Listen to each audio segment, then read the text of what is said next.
Yes, hello to everyone. I welcome you all to this new daily news digest session.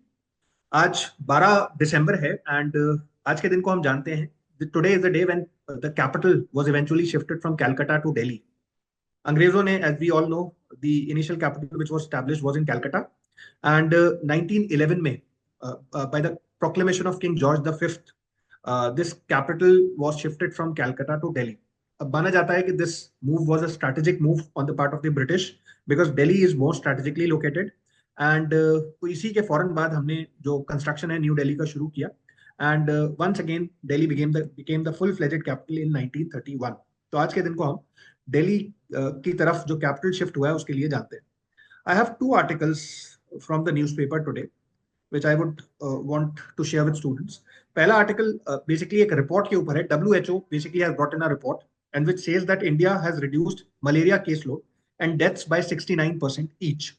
And कैसे हमने इस particular मुहिम में success pi, because इसमें दो चीजों के बारे में लिखा है, combination drugs and insecticidal mosquito nets which have worked well for India. तो this I want to share with you. Report, जिस रिपोर्ट की बात हो रही है वो है वर्ल्ड मलेरिया रिपोर्ट एंड जिस ऑर्गेनाइजेशन ने इस रिपोर्ट को बनाया है वो है वर्ल्ड हेल्थ ऑर्गेनाइजेशन. तो I think report and the institute which is associated with this report, UPSC has been asking questions on this theme, तो हमें याद रखना चाहिए इस चीज को. फिर ये आर्टिकल कह रहा है कि India has finally manage to control malaria, reduce mortality and has gotten out of the high burden high impact group, मतलब जिनके ऊपर बहुत ज्यादा मलेरिया का प्रभाव भी है और सबसे ज्यादा जो मलेरिया से जिन जहां पे डेथ्स और मोर्टेलिटी भी होती है of endemic countries according to the world malaria report. That this means that we are doing well in terms of tackling this particular disease. फिर यहाँ पे डेटा जो लिखा है वो कह रहा है कि it's case load has reduced by 69% from 6.4 million cases to 2 million. Similarly, the malaria deaths have also registered a 69% decrease. Kahin na kahin, this is a good news for the country. And there have been other countries as well, apart from India, like Liberia and Rwanda, who have also seen huge drops in cases. अब ध्यान रखिए, Liberia और Rwanda दोनों ही African countries हैं, tropical countries हैं, और tropical countries में मलेरिया जैसे डिजीजेस ज्यादा होते हैं. तो there is greater effort that needs to be taken to reduce such diseases. फिर इसमें बात हुई है कि how did this become possible. This has become possible due to two things. First is artemisinin based combination therapy, जिसे हम ACT बोलते हैं. This is malarial medicine. And second is long lasting insecticidal nets, जो nets का medicinal nets का इस्तेमाल हम करते हैं इनकी वजह से. And the combination of these two first kills the majority of malaria parasites and second partner drug clears the smaller number of parasites that remains. तो कहीं ना कहीं इसको हमने स्ट्रेटेजिकली कोशिश की है रिड्यूस करने की. When mosquitoes try to bite someone sleeping under a LLIN, they are not only blocked by the net but also killed by the insecticide coating, because उस net में insecticide coating का इस्तेमाल हो रहा है. Ultimately, once this happens very frequently, the mosquitoes in the area and their lifespan are eventually going to reduce. उनका number भी automatically कम हो जाएगा. फिर इसमें और स्टेट स्पेसिफिक डेटा भी लिखा हुआ है कि forest and tribal areas of Jharkhand, Orissa and Chhattisgarh and north east have seen a dramatic decline in the number of malaria related cases, which is a very good thing. पूरी दुनिया की अगर बात करें तो दुनिया में भी इंकरेजिंग नंबर्स और ट्रेंड्स दिखाई दे रहे हैं. that between 2000 and 2023 2.2 billion cases and 12.7 million deaths were averted worldwide due to such treatments. And WHO ने लगभग 44 कंट्रीज को मलेरिया फ्री क्लासिफाई कर दिया है, एंड जिनमें से अभी रिसेंट जो है वो है इजिप्ट. तो please try and understand that this world community is taking very specific steps in order to reduce malaria, which something which needs to be noted and which can be quoted in our answers as well. फिर यहाँ पे जो parasite species हैं इनका नाम लिखा है. This becomes important from science and tech perspective. तो plasmodium falciparum, plasmodium vivax, P ovale and P malaria, ये 4 ह्यूमन पैरासाइट स्पीशीज हैं जो मलेरिया से एसोसिएटेड है.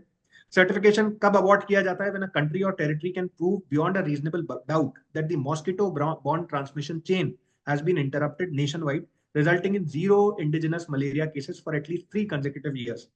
Africa continues to be the hardest state, and the reason behind that is geographical, because Africa एक tropical country continent है, बहुत दोनों तरफ से ट्रॉपिक ऑफ कैंसर और कैप्रिकॉर्न दिखाई देता है.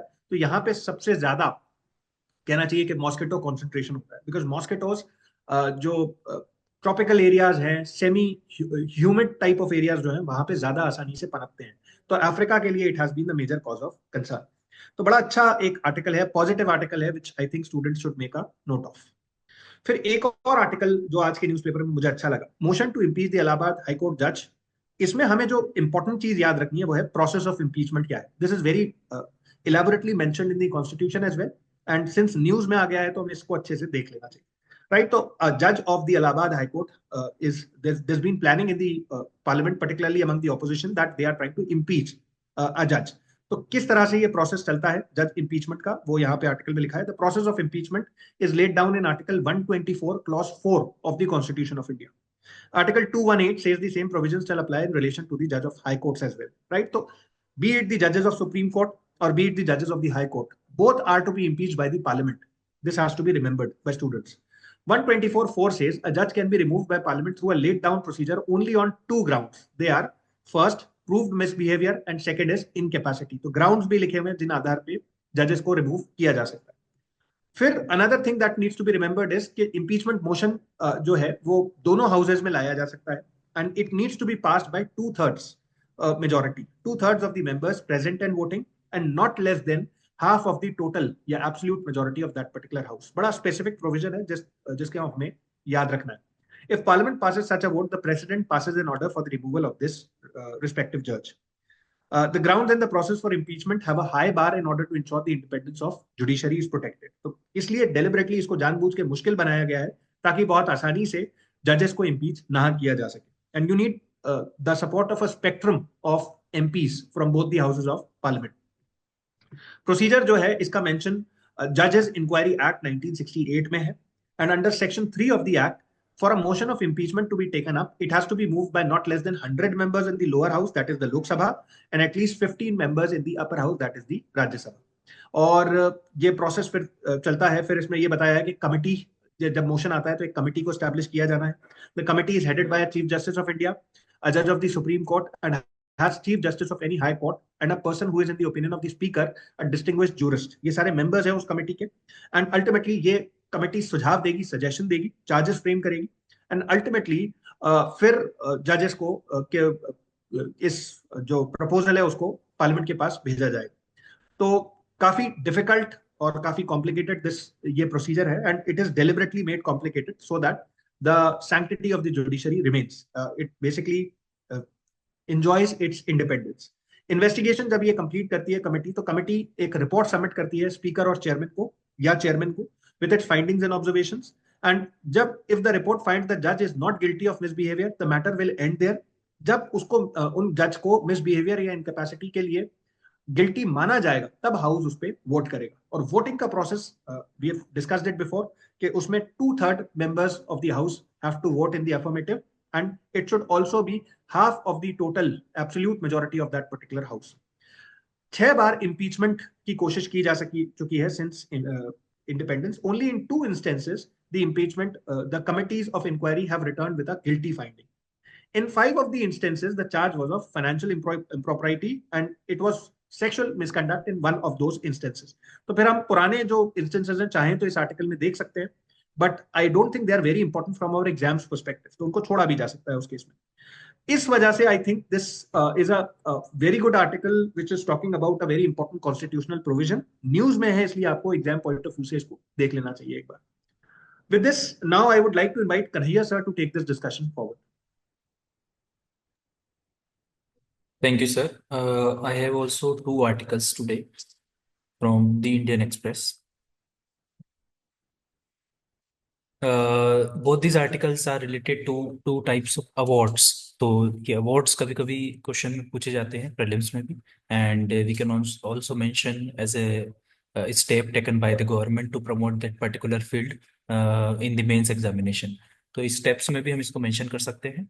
तो जो फर्स्ट आर्टिकल है वो है developing village is important to develop nation. ये प्रेसिडेंट ने बोला है किस किस इंस्टेंस पे इसमें इसको बोला गया है। तो it was said by the president during conferring the Indian या फिर national panchayat awards upon the 45 panchayats. तो यहाँ हमारे लिए इस पर्टिकुलर आर्टिकल में इंपॉर्टेंट है नेशनल पंचायत अवार्ड्स। तो नेशनल पंचायत अवार्ड्स होते क्या हैं, देन किस किस पैरामीटर्स के बेसिस पे या थीम्स के बेसिस पे इन अवार्ड्स को दिया जाता है, तो वो हमारे लिए इंपॉर्टेंट है। देन यहाँ पर ये प्रेसिडेंट की स्पीच मेंशन है, जो इतना ज़्यादा रेलेवेंट नहीं है हमारे एग्जाम पर्सपेक्टिव से। यहाँ पर एक डाटा दे रखा है जो है, as you already know, the 64% of the country's population resides in rural areas. तो ये एक डाटा इंपॉर्टेंट है जिसको नोट डाउन किया जा सकता है। Then remaining thing is about National Panchayat Awards, which was conferred upon 45 panchayats, 17 of which were led by women, in recognition of their exemplary efforts in driving inclusive and sustainable development at the grassroots level. तो जैसे मैं इस awards की बात करूं, तो as you can see here, national panchayat awards, ministry हमें याद रखनी है कौन सी है, मिनिस्ट्री ऑफ पंचायत राज, जिसने इसको स्टार्ट किया था। Then we should know the 9 localised sustainable development goals, which are the themes जिसके अंडर में ये अवार्ड्स दिए जाते हैं। तो फर्स्ट जो है, poverty free and enhance livelihood panchayat. Then healthy panchayat, child friendly panchayat, water sufficient panchayat, clean and green panchayat, then self sufficient infrastructure in panchayat, socially just and socially secured panchayat, then panchayat with good governance, and then women friendly panchayat. ठीक है, तो ये सारे themes हैं, 9 themes हैं जिसके basis पे award दिए जाते हैं। इसमें कुछ कैटेगरीज हैं अवार्ड्स की, वो भी पूछी जा सकती है। जैसे फॉर एग्जांपल, इन सब 9 थीम्स को ध्यान में रखते हुए कुछ कैटेगरी, जैसे दीन दयाल उपाध्याय पंचायत सतत विकास पुरस्कार, जिसमें 3 जो टॉप की ये पैरामीटर्स हैं उनको दिया जाता है। एंड जो टॉप की 3 ग्राम पंचायत हैं, जैसे इसमें ग्राम, ब्लॉक एंड डिस्ट्रिक्ट पंचायत तीनों को ही अवार्ड दिया जाता है। जैसे यहाँ पर मेंशन है, it is given to gram, block and district panchayat. Then Nanaji Deshmukh Sarvottam panchayat सतत विकास पुरस्कार। देन थर्ड इज ग्राम ऊर्जा स्वराज विशेष पंचायत पुरस्कार। देन कार्बन न्यूट्रल विशेष पंचायत पुरस्कार for the 3 top panchayat towards achieving net zero carbon emission. Then panchayat क्षमता निर्माण सर्वोत्तम संस्थान पुरस्कार। देन नानाजी देशमुख सर्वोत्तम पंचायत सतत विकास पुरस्कार, एंड द बेस्ट पार्टिसिपेंट। तो ये बेस्ट वाला भी है स्टेट एंड डिस्ट्रिक्ट को, state and UT with highest percentage of participation from gram panchayat, which should be greater than 90%। तो ये कुछ पैरामीटर्स हैं, या फिर जो ये अवार्ड्स हैं। फॉर एग्जांपल, आपको क्वेश्चन आ गया कि कौन कौन से अवार्ड्स हैं जो ग्राम नेशनल पंचायत अवार्ड्स के अंडर में आते हैं, कौन कौन सी कैटेगरी ऑफ अवार्ड्स हैं, तो उसमें इस टाइप के क्वेश्चन बन सकते हैं। Then again, the parameters you can mention in the mains examination. तो ये पैरामीटर्स हम मेंस के आंसर्स में यूज कर सकते हैं। सो इस आर्टिकल में इतना ही इंपॉर्टेंट है। The next article which is also related to one award, which is Vaikom award. तो जो वैकॉम अवार्ड है क्या, इसके बाद ये किसको दिया गया है 2024 के लिए, तो this is a person in news which can be asked. तो देवनूर महादेव, जिसको ये अवार्ड दिया गया है, किस बेसिस पे ये अवार्ड दिया जाता है, विच is also mentioned here. So you can C in the significance of social justice and literacy excellence, the 2024 Vaikom Award was conferred upon the Devnur Mahadev, one of the Kannada literature's most celebrated voice and a lifelong advocate for the oppressed. So, as you can see, ये social justice के sector में दिया जाता है। Anyone who is working in this particular direction, उसको ये award दिया जाता है। कौन देता है? The Wacom Award instituted in 2023 to honor the individual or organization from across India। याद रखना हमें कि not from that particular state but from across India, who embody the value of equality and justice. So इसी इन्हीं values पे जो work करता है उनके बेसिस पे ये अवार्ड दिया जाता है। तो 2024 का जो अवार्ड है ये कन्नड़ राइटर को दिया गया है। तो ये नाम याद रखना है हमें। देन अगेन, किसने कन्फर किया है, तो ये आप देखोगे इसमें मेंशन है कुछ डिटेल्स। जैसे फॉर एग्जांपल, तमिलनाडु गवर्नमेंट ये देती है। इसका नाम, वैकोम अवार्ड का नाम से आपको कुछ याद आ रहा होगा। फॉर एग्जांपल, आपने हिस्ट्री स्टैटिक में पढ़ा होगा वैकोम सत्याग्रह। तो वैकोम सत्याग्रह जो है ये काफ़ी इंपॉर्टेंट है। And this award is link to that particular Vaikom satyagraha between 1924 to 25। It aimed at challenging caste based restriction on the access to Vaikom temple in Kerala. तो ये उस टाइम उस सत्याग्रह का एम था। The Satyagraha, which marked a significant step in India's struggle against untouchability and inspired subsequent temple entry movements across the country, was backed by Mahatma Gandhi, E.V. Ramaswamy, or Periyar, you can say, the Tamil social reformer, and the father of, we can say, the movement of this temple entry movement. And then again, for example, E V Ramaswamy Periyar जो है हमारे इस पे, इनकी books पे, इनके जो other movements थे उस पे, इस पे क्वेश्चंस पहले भी आ चुके हैं। मेज द कॉलम इसमें पूछा जा चुका है, तो आप इस टाइप से क्वेश्चंस इसमें आ सकते हैं। तो ये आर्ट एंड कल्चर के पर्सपेक्टिव से हमारे लिए इंपॉर्टेंट हो जाता है, ये पर्सनालिटी कौन है, किस टाइप के सोशल रिफॉर्म्स पे इन्होंने काम किया है। तो टेम्पल एंट्री मूवमेंट जो है उसको पढ़ना चाहिए, वैकोम सत्याग्रह उसको पढ़ना चाहिए स्टूडेंट्स को। देन इसके बाद जैसे फॉर एग्जांपल जो ये राइटर हैं जिनको अवार्ड मिला उसके बारे में कुछ डिटेल्स दे रखी है, तो आपको सिंपली उनकी जो बुक्स वगैरह हैं उनके नाम थोड़ा सा याद रखना है, जो कभी पूछा जा सकता है, and at the same time उनको और कौन से अवार्ड्स मिले गए हैं। इसके अलावा इस आर्टिकल में कुछ सिग्निफिकेंस का नहीं है।